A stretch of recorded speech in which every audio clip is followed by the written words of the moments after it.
Hello, I'm Peter Murray, and today I'm joined by Sara Bailey. She's head of real estate and co-managing partner for leading law firm Trowers and Hamlins. She works with developers, housing providers, local and central government, and also she's a board member of Open City.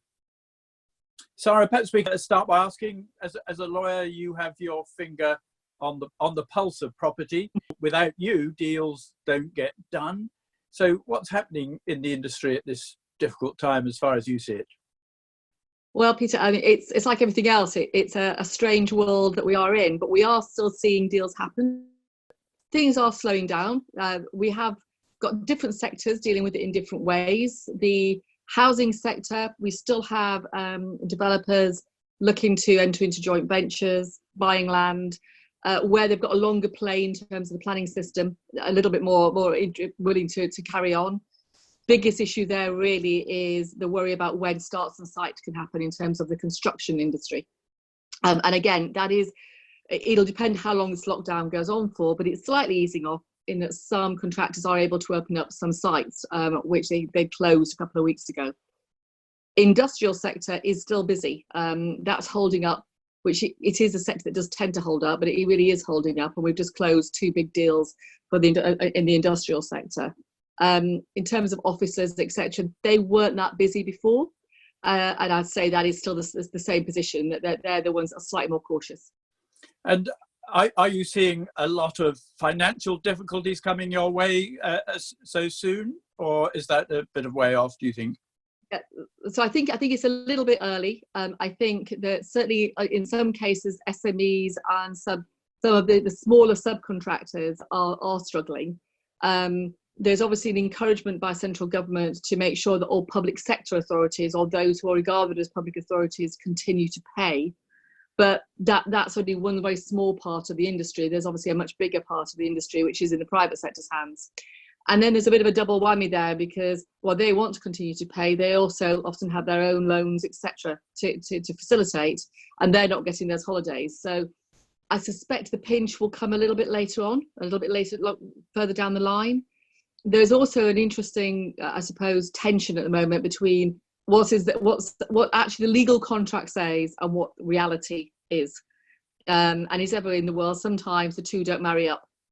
So sometimes, particularly at the moment, under some contracts such as PFI documents and things like that, you cannot go through a change mechanism to change a ward or change an operating theatre into a ward. You just have to do it. So there will be quite a lot, I think, at the end of this that people will have to be pragmatic about to make sure that the industry is in a solvent state. Yes, that's very interesting. But are you seeing positive impacts of the government's unprecedented measures in supporting industry generally? Yes, I mean, I think we are. I mean, we're definitely seeing. I mean, the whole furloughing, the ability to put staff, that's definitely helping. I mean, there was an unfortunate, you might say, number of organisations that felt they had to do this before the furlough came out, and therefore there were redundancies. But I think as long as those businesses can come back whole once this period is over, then that will protect a number of people's jobs. The areas of the real concern, as in some ways it was before this crisis happened, is your retail and your restaurants of trade, and whether their smaller organisations are simply going to be able to keep going because they just simply don't have the cash flow. So you do quite a lot of work both in the public and the private sector. How do you see the public sector coming out of this, and are partnerships then really more important perhaps than they ever were? Yeah, I think they are. I mean, I think they were very important before the crisis hit, but actually coming out of this, you're going to need, if we're really going to get out of this properly and actually in a good place, then you're going to need the public and private sector to work together properly in partnership. In my mind, there's no two ways about it.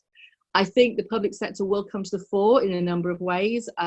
Looking at housing, the public sector will have different constraints on it, but it will be able to develop its own housing.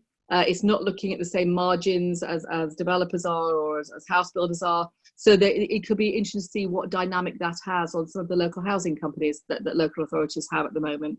Joint ventures. I have absolutely no doubt that joint venture was a buzzword. It's been a buzz. It comes around every 10 years, but it's been a buzzword for a wee while now. And I think even more so now, sharing the risk, but actually a genuine partnership and joint venture to deliver, be it regeneration, be it housing, be it industry. Actually, to me, that's the way forward going on. You're showing that cost and you're showing that reward. So, as you say, the company set up by local authorities, they've been growing obviously in recent years. Will this now accelerate that growth, do you think, particularly if we are operating more within the sort of command economy that maybe has been generated by Sunak's recent presentations? Yes, I think they will. I think there's a real opportunity actually for the local authorities and those local housing companies to really make a difference and to actually drive the industry forward. They're in a different place from a number of the private sector organisations, so they have those opportunities to deal with it. And I think what will also be interesting coming out of this is how they can then influence the places that in their boroughs that are being built and how that built environment looks at the end of all this, so that they've actually got much more of an input, not just through the planning system, but direct build. Yeah, so that's something that maybe you touched on. Also, you published a very interesting report recently about prosperity in cities, and cities are clearly something that interests you greatly. How do you see cities being impacted? I'd say perhaps some of the positive things that might happen to cities in the long term. I think it is really interesting. I mean, we launched the research, and we got, until we were all closed down, we got as far as doing roundtables in Manchester, in Exeter, and we've done one in London. And every city, wherever we went, different issues were coming out. But for example, some of the positives that I can see coming out of this is the environmental piece. I mean, everybody was talking about sustainability, about the environmental impact, how we needed to get to zero carbon. The one thing that's happened at the moment is, for example, in London, I think our air quality is 70% better than it was when this crisis started. If we can capture that and find a way of actually keeping that work up, that will actually change our cities. And I think that would be really important. I think open space, I mean, I'm quite passionate about how the built environment affects people's lives. And the one thing that is quite clear living in London, I mean, I'm very lucky. We've got an open space that we've got terrace that we can walk out onto. A lot of people don't, and a lot of buildings have been built without the ability to get outside. And actually, one of the things that came out of a number of the conversations is people viewed prosperity as being choice, being able to walk out into a garden or into a common area. And I think, again, looking forward on this, people will want that. It'll be something that will be expected rather than just desired. It'll be expected, because that's part of what keeps all of us going, and the mental health aspects that the built environment can affect. So I think there could be some real positives if the industry listens to some of this and how we take this forward. I guess that one of the other positive things that might come out of it is greater collaboration between people. And you talked earlier about maybe contractors having to do things which they haven't got full agreement under contracts to do. Do you think that collaboration will last when we start picking up the pieces? And as a lawyer, do you think collaboration is better than litigation? Well, I'm not a litigator, so I'm fully into collaboration and partnership working. I mean, I think collaboration is a lot better. The last thing you want to do is get into litigation.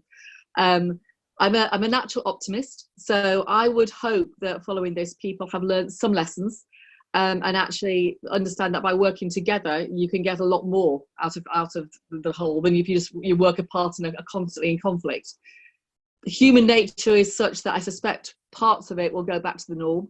But I do think the one thing I think that people almost will be forced to is collaborate, because you're not going to get there just on your own. You're going to need to work together to actually make sure that we all come out of this in a decent shape. And you need the property industry to be in a decent shape for the economy and to be in a decent shape. Thank you very much. Yes, before we came into this, the property industry was talking about improving the public's trust in the industry generally. So maybe this is a very good opportunity for the industry to take advantage of that.